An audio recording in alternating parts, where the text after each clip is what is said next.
तुमको साफ साफ बोल रहा हूँ। हाँ। वीडियो भी बना रहा हूँ। हाँ हाँ। ड्राइवर साहब भी हैं और ये भाई साहब भी हैं। हम तुमको भगा कर लाए हैं जी। तू मुझे भगा कर नहीं लाया है, समझा ना। हम तुमको भगा कर लाए तो इसमें क्या बुराई है।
देखो तो तुम्हारे घर वाला मेरे पे केस कर रहा है।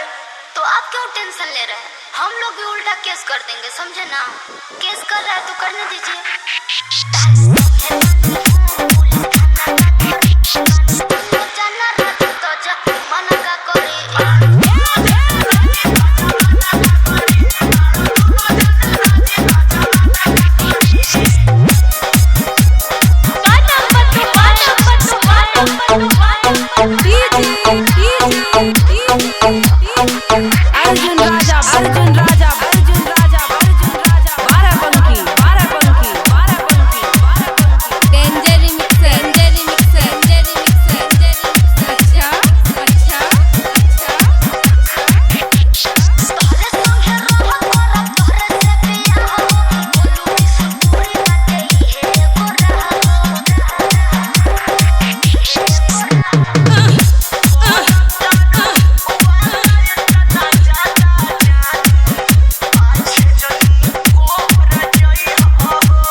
फिर से बोल रहा हूँ, अगर घर चलना है तो यहाँ से रिटर्न और सीधा घर।